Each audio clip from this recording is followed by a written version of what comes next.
Hey all, thank you very much for joining us for today's session on how to build a big data analytics data lake on AWS. My name is Neeraj Verma. I'm a solutions architect with AWS. Been here with Amazon for 2.5 years.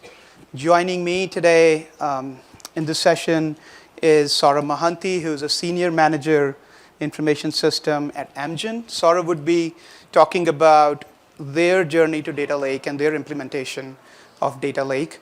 And towards the last section of this talk, we would talk, Dario Rivera, who's my colleague, solution architect based out of Herndon office, will walk you through on how to deploy a working prototype of a data lake in your own account, AWS. So we'll do a bit of demo. So again, first section mostly about a little bit of concept around what is data lake, getting our arms around that, what are the important components of a data lake. I will also go a little bit into how do you build these bare minimum components for a data lake, leveraging AWS services. And again, the second section, Amgen's data lake initiative, and lastly, how to build data lake in your AWS account. So with that, let's get started. So what is a data lake, right? So today's organizations are tasked with managing multiple types of data coming from a wide variety of sources. And facing massive volumes and heterogeneous type of data, organizations are finding that in order to provide timely insights into this data, they need solutions that offer better flexibility and agility than what we have today with the traditional data management systems. So data lake is again a new way to store and analyze massive volumes of heterogeneous data. You bring in this massive data into the central storage repository and then make it available for different compute applications. You know, you want to do descriptive analytics, you want to go predictive analytics, data science, machine learning, and that. We'll talk about a little bit more about in terms of contrasting it with those traditional data management systems and how we are now better off in terms of agility and flexibility.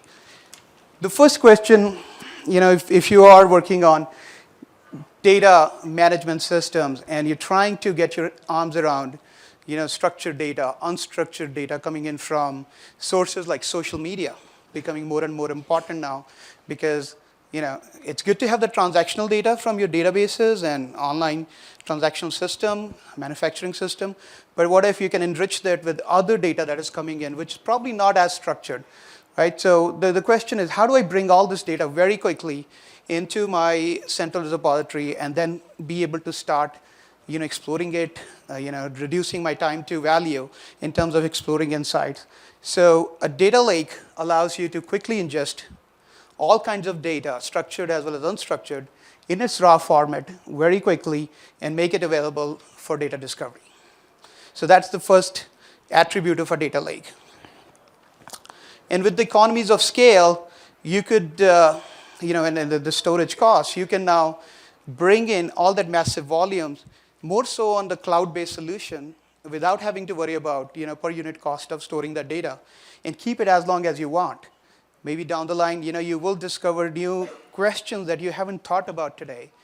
With the existing systems, with the storage cost of the data warehousing and compute cost, they joined at hip. You often have to scrub the data and only pick up the attributes that are more interesting to you and push it into a predefined schema into your system. So with data lake, you don't have to do that upfront. You bring in all your data and then do the ETL and do all the computation based on the use case that best fits your requirement. The second attribute is today you find that your data in your organization is in different silos. Customer care has their data in CRM systems, accounting has in the account payable systems, and so on and so forth.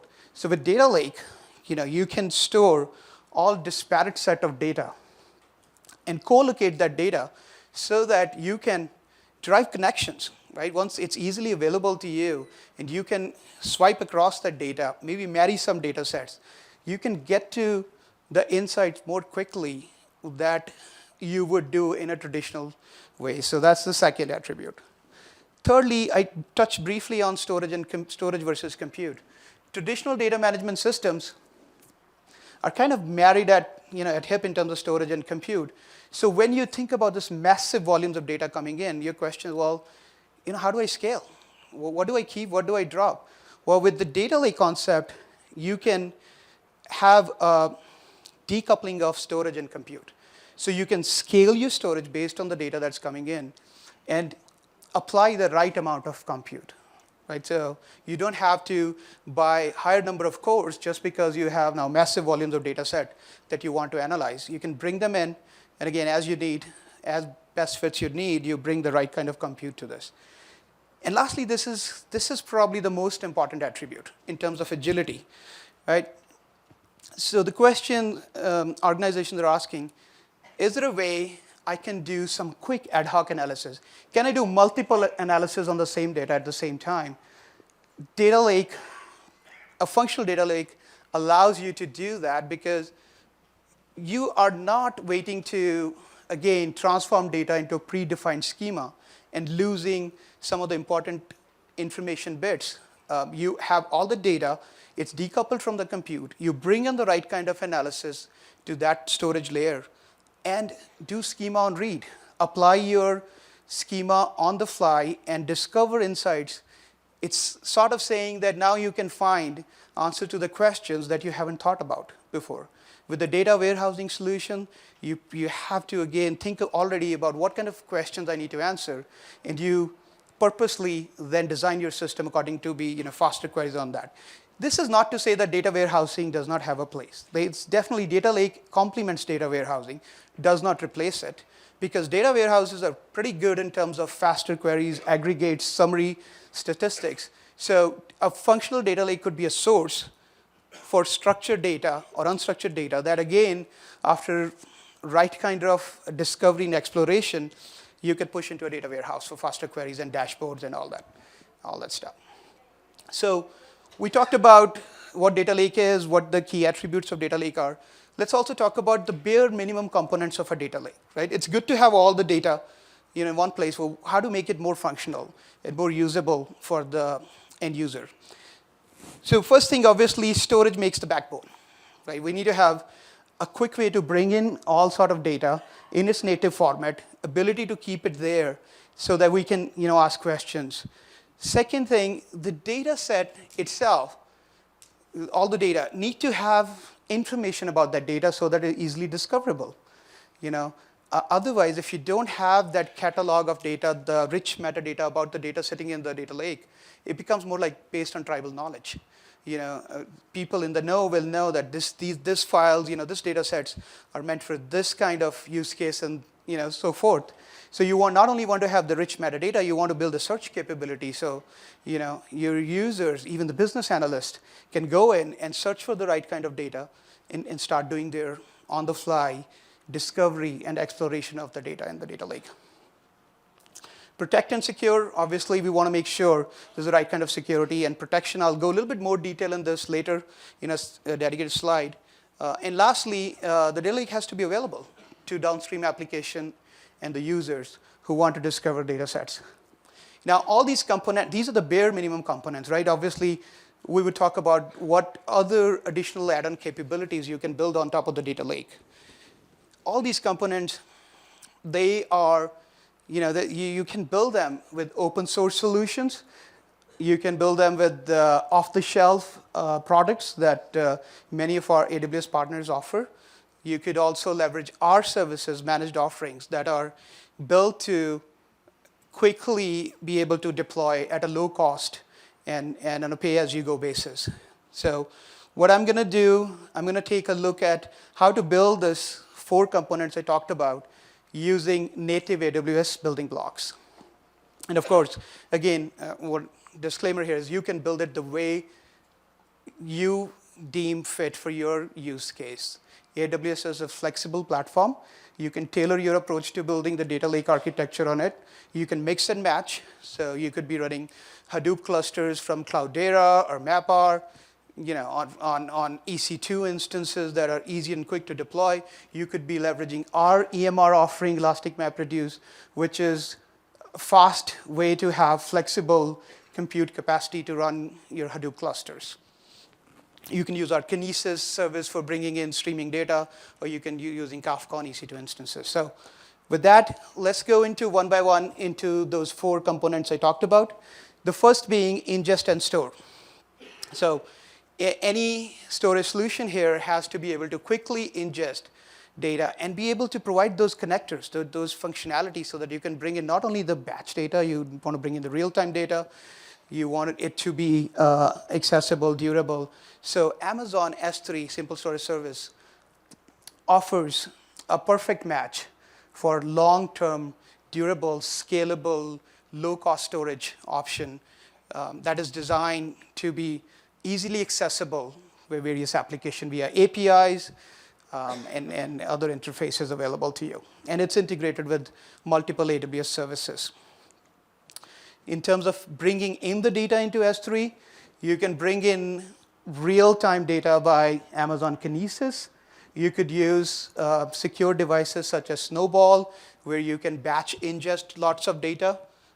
You could have a direct connect, which is a private connectivity from your current data center storage systems back into AWS environment.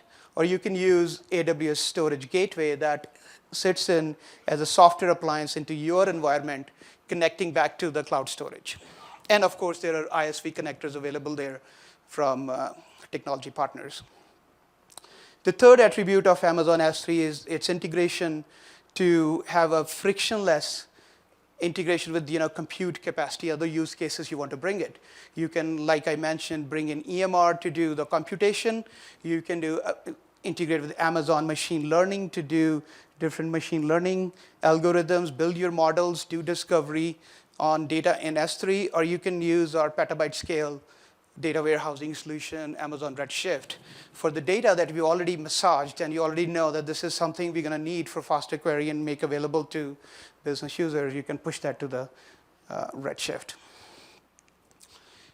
In terms of catalog and search capability, you could build a serverless architecture for the data that is in the Amazon S3 by creating the metadata and storing that metadata in a fast and durable NoSQL database, Amazon DynamoDB. This easily can scale to single millisecond latency.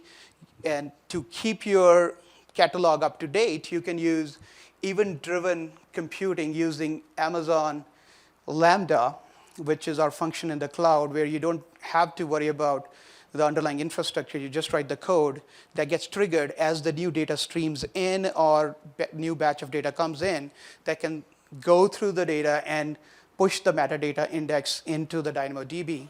You also want to make this index searchable, right? So you want to do aggregate searches. You want to do wildcard searches on the data. You want to do fuzzy searching. So then what you could do, you can further trigger update of the search index using, again, AWS Lambda into Elasticsearch. It's providing easy way for users to search the data. In terms of data protection and security, of course, it's really important. So when you become a customer of AWS, you get access to this highly secure cloud infrastructure where, by design, you get access to a deep suite of security services that you can, bring to bear for access control, for data protection, encryption in transit, encryption of data at rest with just a click of a button, right? So there's a lot of flexibility built into the key management offering, AWS KMS. You could have secure access to S3 buckets within your VPC through the private endpoints, or you could go granular to the bucket level, object level, as to who can access what data based on the profile. You could build integration in terms of front end, with federation integration with your existing Active Directory or LDAP directory where your existing authorization information is. So you get access to a secure platform. You get all these deep security solutions, knobs and levers that you can leverage. And also, Amazon manages over a dozen compliance programs for our infrastructure, giving you guys a leg up for complying on your end with various compliant requirements such as HIPAA, PCI, or SOC 1, SOC 2. in terms of making data lake available to end users and applications, you could leverage a simple website running out of Amazon S3 with dynamic components actually backended by API gateway, which essentially is having the functions exposing, again, functions written in AWS Lambda that goes back and searches into Elasticsearch or DynamoDB. So you could have this, and I have an example here, and Dario will kind of show this running demo of all these things I'm talking about, how to kind of put it together and demonstrate. So this could be as simple as this, right? How do you bring in and again federate this information in? So we put all this together, you get this picture of a working functional data lake capability. You have ingest, you have data management, you have security, and you have catalog and search. On the left side, my left side, your right side, this is where you bring various computation analytics capabilities into the data lake. Again, leveraging the functionalities we have quickly built using AWS basic building blocks. For instance, you can use QuickSight, Amazon QuickSight, to do quick discovery of your data in S3 and build your graphic interface. So that was the basic things we put together in terms of bare minimum. There are some of the add-on things as we talk to customer that you can build on the data lake. You could, as you go through your journey of data lake, after you have the basic capability up and running, you can have a backend ETL processes built so that, again, you can format the data in a certain fashion. Maybe you're getting CSV files. Maybe you want to make it available in a compressed format, Parquet or other format to your processing engines. You can do that. You can build process gates into the data lake in terms of who can access the data sets. Right? Maybe users have to go through certain training before getting to confidential data sets. So those things you can build in line with your business process.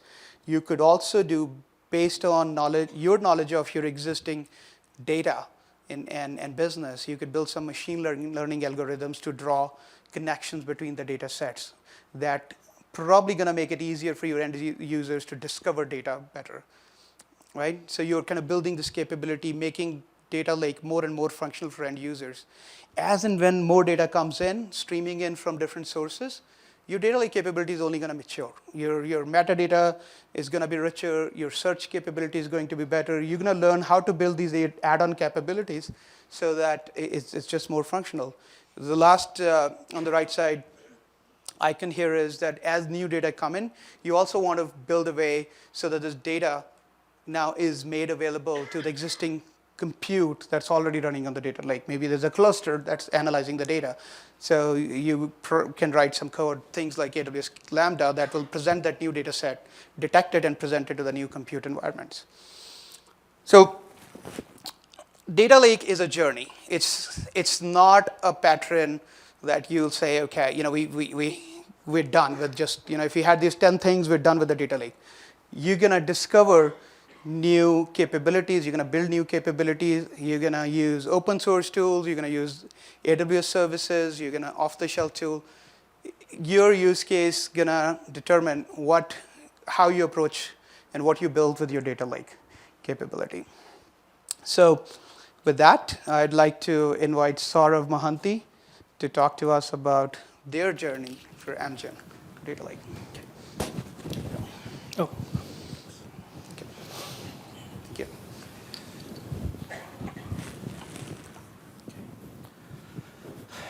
Good afternoon, everyone, and thank you, Neeraj, for the introduction. So Neeraj just covered what the data lake concept is, its different, its architecture, and one of the patterns on how to build a data lake. But he also said that there are multiple implementation patterns for a data lake, and I will briefly cover a real-life implementation of an enterprise data lake at Amgen. I'll try and focus mostly on the value our business users have been getting after we deployed the data lake. So Amgen is a biotechnology company located in Thousand Oaks, California, just about 40 miles north of Los Angeles. And we are one of the pioneers in the science of using living cells to make biological medicines. For over 35 years, we've been one of the leaders in the biotechnology research space, as well as clinical development and biologics manufacturing. And over the last few years, we're seeing that the role of data and analytics is becoming very, very critical in the success of these business functions.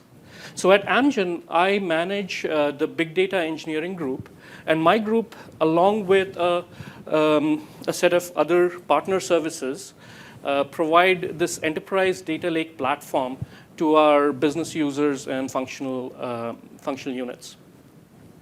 So our journey started about 2 years ago when a couple of our key business units were going through some significant transformation.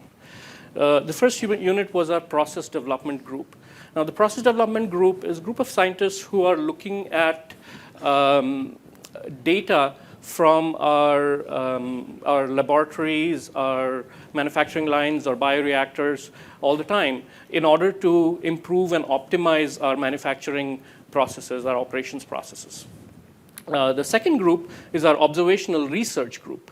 And this group is essentially statisticians and epidemiologists who look at real-world evidence or electronic medical records, electronic health records, claims, et cetera, anonymized data, in order to do observational studies so that they can look at the safety, efficacy, and economic value of Amgen products. So as part of their transformation, they were asking for a new type of analytics, more and more data, types of data that we had not used earlier, or we hadn't managed earlier. And within IS, we quickly realized that we need a different kind of solution. Our traditional data warehouse solutions would not, number one, scale up to handle the volumes we were expecting, and number two, they would not provide the capabilities or the features our business users were asking. Apart from that, our IT leaders were also asking us to move more towards a cloud-based infrastructure, trying to leverage more open source technologies, big data technologies, microservices, DevOps, et cetera. So we came up with this idea of building a data lake. Okay. A single data lake in concept, which would serve multiple business functions, right? Not just our process development and observational research groups, but other groups in the future as well. It would have shared features, so as and when we deployed one capability, whether it's search or in-memory analytics or any new capability, it would be shared across all units who would be using the data lake. It would have a common shared infrastructure, scalable infrastructure, but with the ability to be deployed not only on the cloud, but also on our on-premise data centers. And then we came to that with one code base, easier to maintain, low cost, all of those good things, right? So we called it our data lake platform. So the bottom layer is our overall data lake ecosystem that comprises of our core Hadoop platform, as well as all the other associated technologies. And I'll get a little bit into the details of what this platform looks like. The second layer is the common tools and capabilities. So these are search, data processing, visualization, et cetera. Once these capabilities were available, our business users started loading the raw data, or what we call a common data layer. So from our manufacturing group, they started loading data from our MES systems, laboratory information management systems, lab notebook systems. Then we had the real-world evidence data being loaded by our observational research team. And then next year, we are having our commercial organization bringing in the sales and marketing data as well. After this common data layer of raw data was available, various other groups, subgroups, and even manufacturing and C4 were building these analytical applications. So the pillars you see here are very focused applications built to meet a specific analytical purpose. Typically, we would have built a data mart for building for these kind of applications, and they would be separate data marts spread all over the organization. Now we are able to build these within the data lake itself, using all the different types of tools I'll cover in the next slide. So this is our high-level architecture for the data lake. It's at a high level, it is very similar to what Neeraj covered in terms of the big boxes. And what I'll do is, for each of these sections, I will try and articulate what the business value or the actual use of these components has been at Amgen.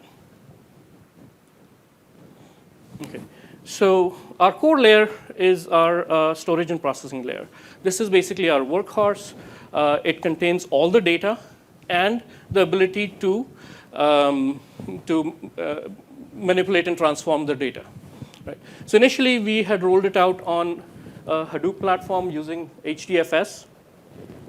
But now we've also added the Amazon S3, and we offer our clients the option of cost versus performance balance, whatever suits their application, their need. We had started off with Yarn and MapReduce. We're slowly moving off of that and introducing more and more Spark applications. And having the storage and processing capability on AWS has been very helpful because it's fairly easy for us to readjust and reconfigure our AWS machines on EC2 when we need more memory for Spark, for instance. We're easily able to do that. So the value our business has got from the storage and processing layer. Before the data lake, our observational research team would go in and buy these external data sets, electronic medical record sets, which would range from about 100 gigabytes to maybe 5 to 10 terabytes, right? But before they could actually even use that data set, they had to figure out how to load it into our SAS grid, which was heavily used, and there was always some activity or the other going on the SAS grid. So the first thing they had to figure out was negotiating with other groups so that other groups can finish their analytics, free up that much space, and then they would load their data in the SAS grid, and they could start their analytics. This process used to take about 2 to 3 months. So imagine buying the data, and then after 3 months, you really actually get to see it. After we've put in the data lake, that process has reduced to about 1 week. Right? We get the data, we load it immediately into Hadoop. Apart from that, we also spin up an elastic compute capability in Redshift, load the data there, run a whole bunch of metrics and data quality checks. And by the end of the week, when we publish the data back to our end users, it's already loaded, it's been data quality checked, and they already have metrics that they were looking for in order to start their analytics. Right? So we've reduced the cycle time from 2 to 3 months to about a week. Apart from that, because our SAS environment was a shared environment, queries you would take 20 to 30 hours. Now most of our queries run within 15 minutes. So they are getting significant performance benefits on this, and their throughput has increased quite a lot. So the next layer is our procure and ingest layer. This is how we get data into the data lake. We have 4 different patterns. The first one is your standard structured data, which is coming from either databases or flat files, structured flat files. The second one is real-time data ingestion. This is either a real-time connection with a source system or streaming data from our benchtop instruments and various sensors in our manufacturing lines. So we use Kafka and Spark Streaming for doing that. Then we also have a lot of unstructured data. So especially in the process development space, the scientists, they conduct a lot of experiments. And the experiments actually have the recipe for the experiment, what materials are used, what kind of steps they took for conducting those experiments, and then finally, the results and their conclusions, right? So that's all in a PDF document. And then finally, we have a cloud data integration pattern. Excuse me.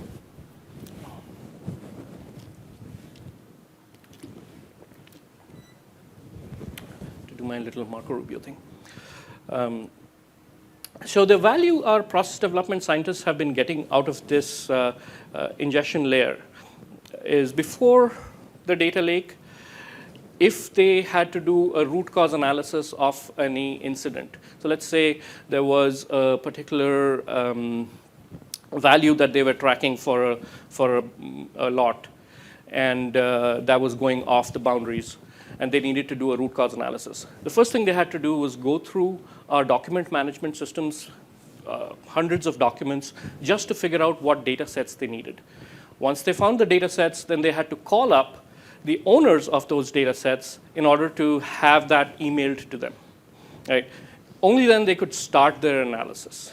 Now, with our structured data ingestion, real-time ingestion, and unstructured data pipeline, we have 20 data sets coming in from our manufacturing systems, real-time ingestion of more than 4,000 messages per second from our sensors, and all the lab notebook data and document repositories crawled into our data lake, annotated, and a search index available for that, right? That whole the original process would take anywhere between 10 to 12 weeks. Now they're able to do the same thing in literally a day. And once they find out what data they need, they can use any product, any tool, visualization tool like Spotfire or any ODBC compliant tool to go and query that data in the data lake.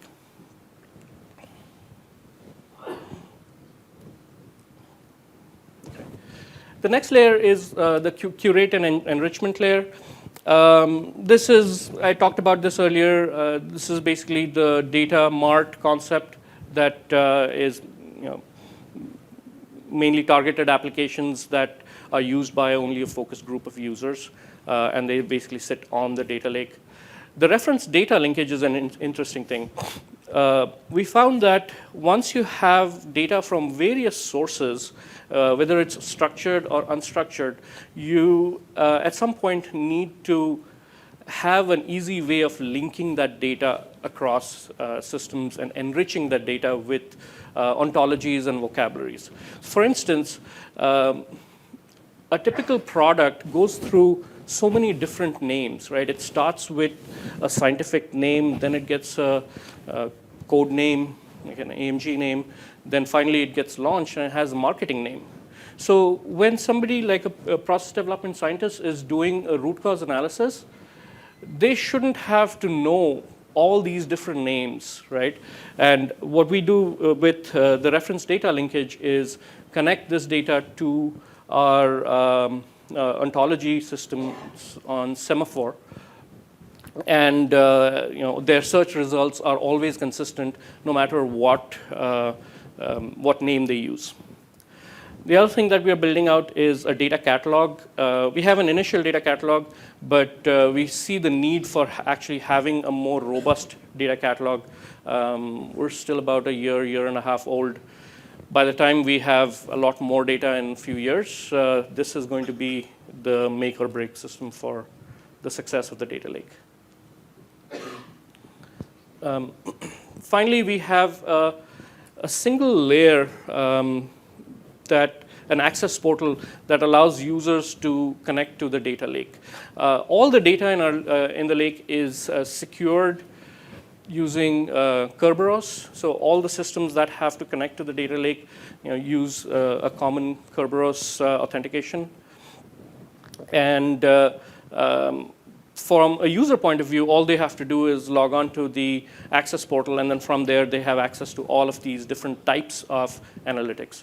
So apart from having your basic analytics and visualization in Spotfire and SAS, et cetera, we are seeing a lot of demand for more data science-like tools, right? So using R, Jupyter, various notebooks, and this demand for doing self-service analytics is getting more and more common among our user group. And then finally, we have the ability to build more focused applications using things like graph databases, Neo4j, building specific visualizations on that data using things like D3.js.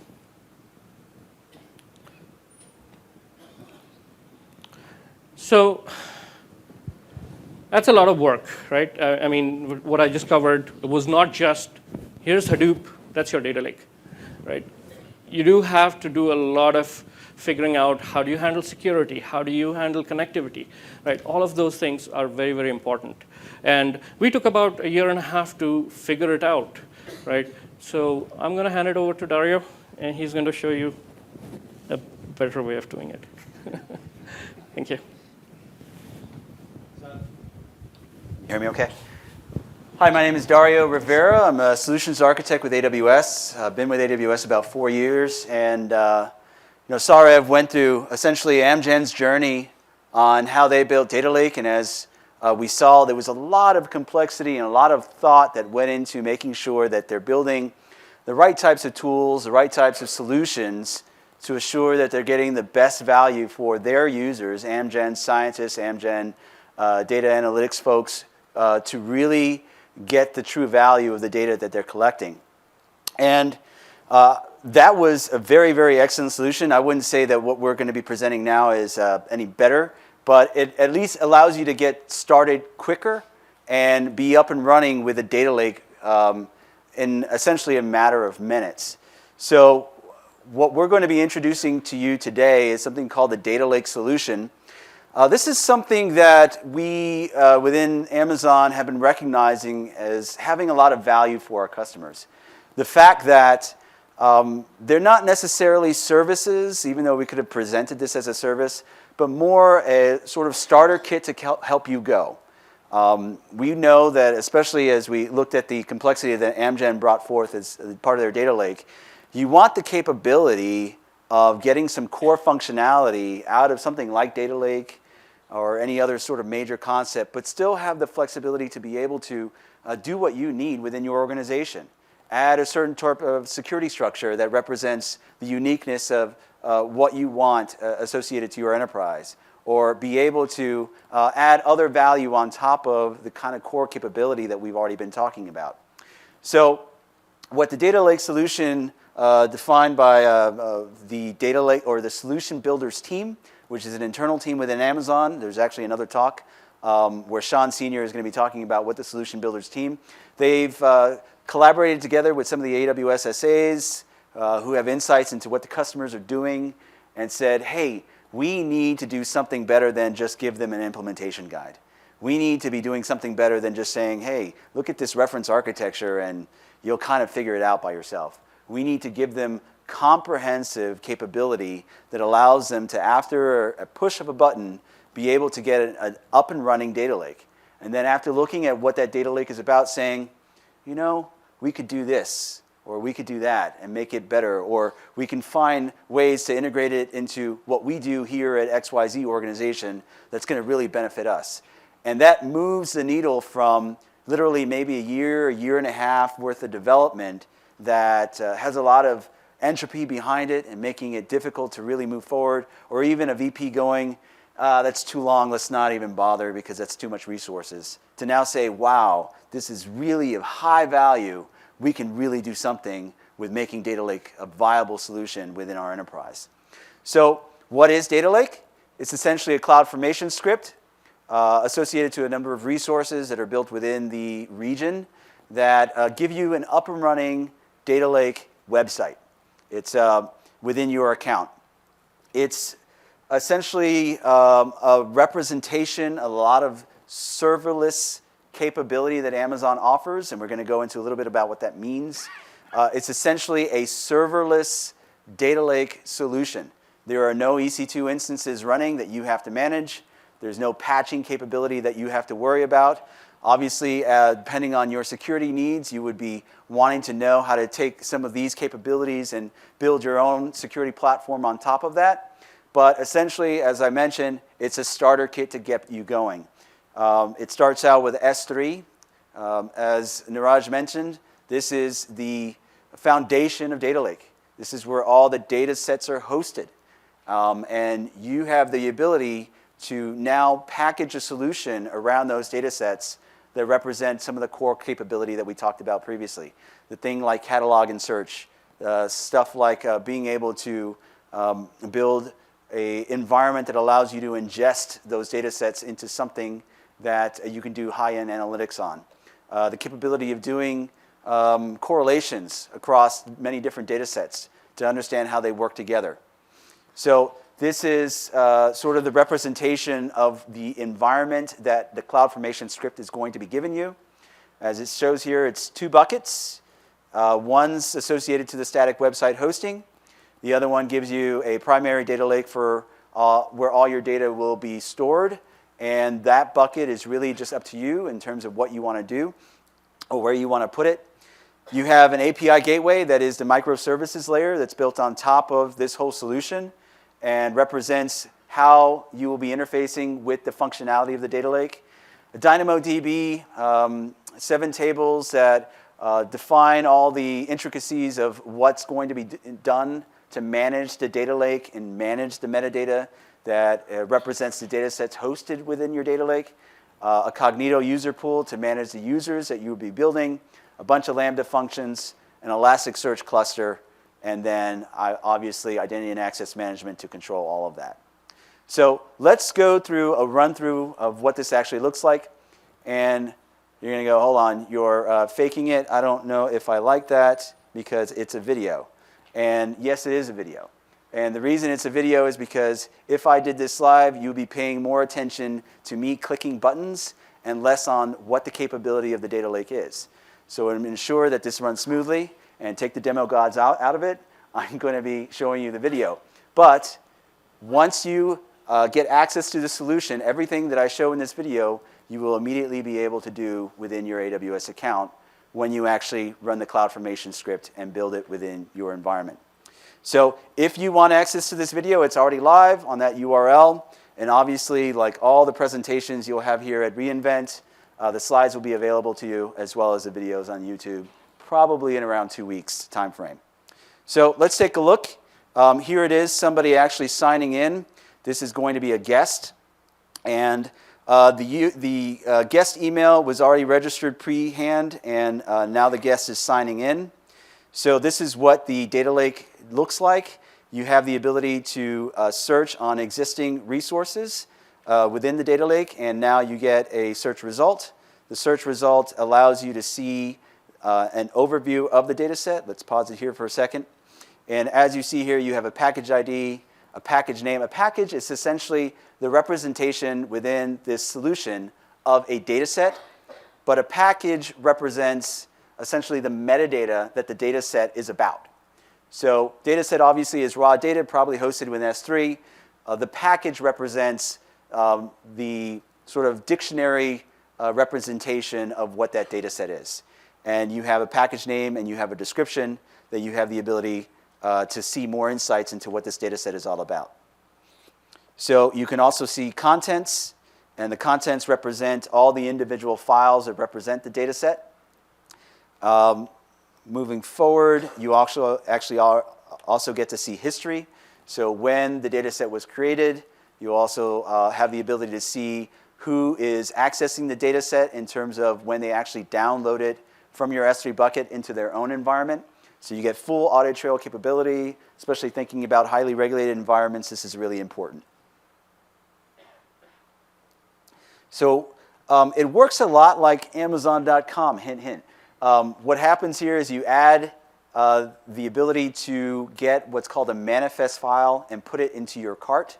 The manifest file, once it's added to the cart, represents the capability of downloading a file that is a JSON formatted file of all the S3 paths of the data set that you just put into your cart. So we're going to show how this is being done now. The user is adding a data set to his cart. Then you actually go to the cart, and you see that you have one item in your cart.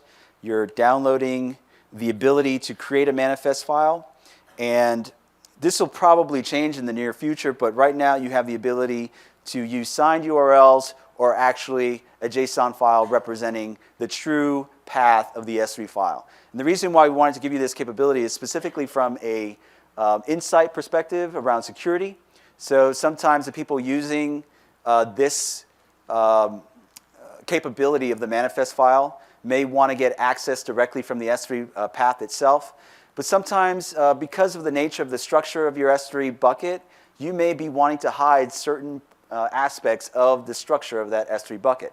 So creating a signed URL kind of obfuscates that path of what actually is within your S3 bucket. And so when the manifest file is created in your JSON, all they see is essentially a bunch of gobbledygook that represents the actual data set and not the true path of the bucket itself.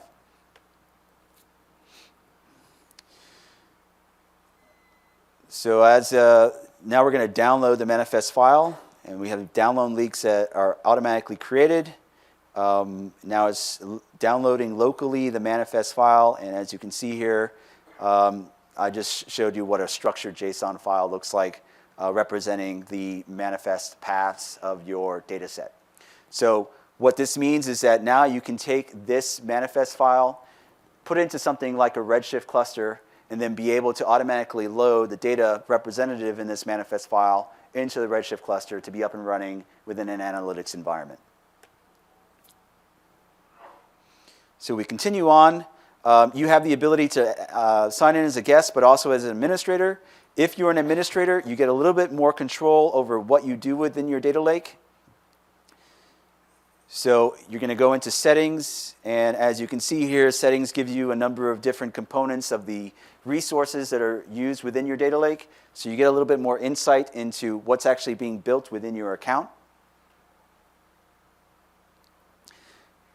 You also have the concept of governance. So the reason why we wanted to include this is because without cataloging and search capability of your data sets, your data lake is a data swamp. It's based off of tribal knowledge, and you have a fairly limited control over the insights into what your data lake is hosting. So what governance does is allow you to apply tags that are either mandatory or optional that can be applied to a data set when it's created. So across your data lake, you can create mandatory tags that represent what every data set within your data lake should have.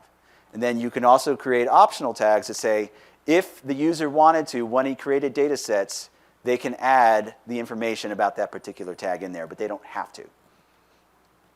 You also have the ability to add data set specific tags as necessary, but we wanted to make sure that across the whole data lake, there was a concept of an optional and required that are built upon it. So now we're going to actually create a data lake. So here I'm working from healthdata.gov, and I'm just going to be copy and pasting the title and the description of this data lake, and then be taking the information provided in this public data set and putting it into the data lake solution.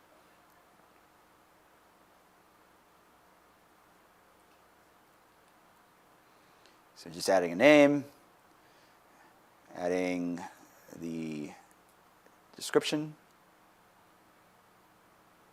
And as you can see here, those optional and mandatory tags are automatically included. If it's a mandatory tag, it'll have a star on it, given what you would expect from most websites. And we're adding an optional value to a tag, and now I create the package. So as you can see here, this is just a package created. There's no content in it. As you can see in the tab there, it says content 0.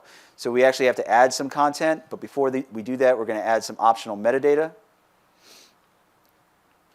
So here you have the ability to add specific data sets or metadata. You could also have the ability to change or remove the package after you create it as necessary.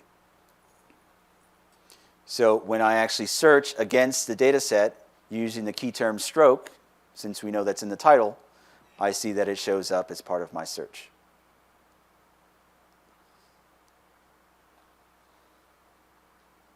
So now I'm going to add some content to the metadata, or to the data set package. And I'm going to publish a local file. What this means is I have something on my laptop, and I'm going to add that into the S3 bucket that's being managed by the data lake solution, and it's going to reference that into the data set package I just created. So here I just added that local data in, and now I'll be able to see it. So the nice thing about the data lake solution is that you have the ability to manage users at will, creating admins and guests as needed. And we're showing here how you have the ability to create a user. So right now we are creating an admin, and this new admin shows up. And the idea is it's all based off of the email. So when you create a new user using that person's email, an automatic email will be sent to that user's email account, and it'll have the temporary password that that user can use to log in. So it also has the URL representative of the data lake. So now the new user, the new admin, is going into the data lake for the first time, and using that temporary password, he's going to be asked to change his password to a password that he decides, or she decides.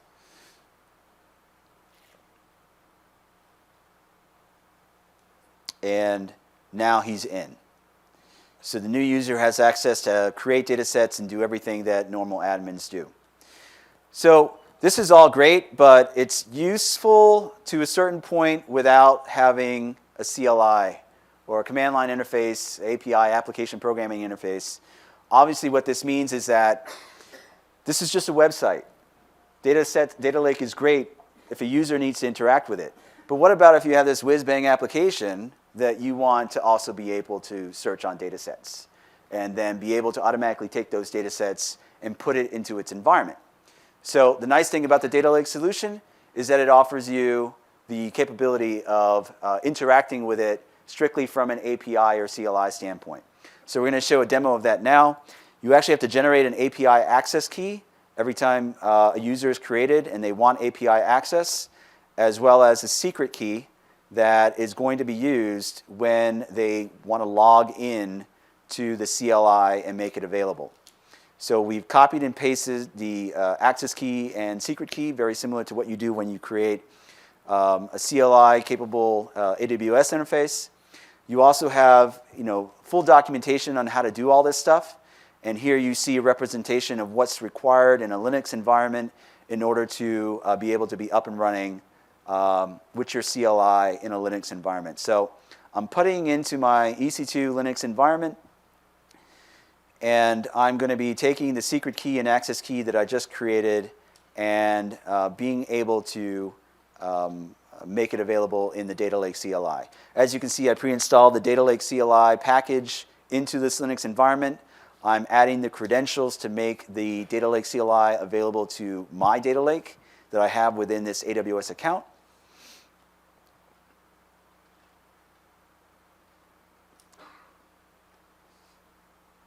And to show a little bit of capability, I just searched off of stroke, and I got a stroke result.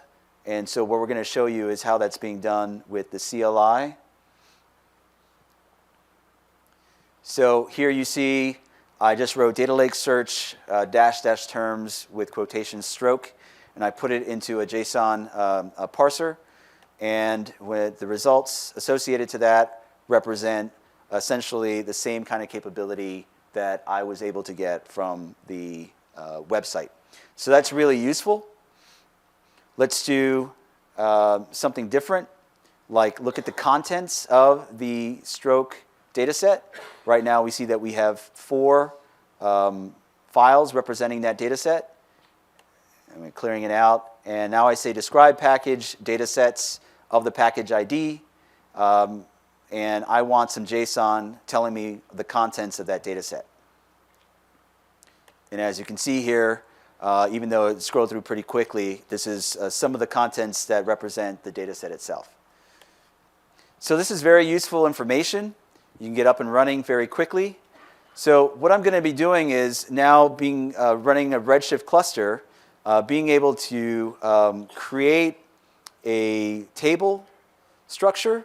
And then as you can see here, I am taking the S3 path defined in that JSON file that was in the manifest, and I'm going to be loading that data into the table I just created within my Redshift cluster. So it just recorded 39,000 records, and I'm doing a simple query statement that is going to give me the relative counts of all the unique records and showing the total overall for a specific where clause. I also can get a select top of the capability. And the reason why I wanted to show you that was I went from raw data hosted within an S3 bucket with no context behind it, being able to apply this data lake solution on top of it, and now getting a manifest file because of the data lake solution that turns into a comprehensive analytics environment that you can run in Redshift. So you see soup to nuts how this capability goes from very, very raw data to something of high value that your enterprise can use.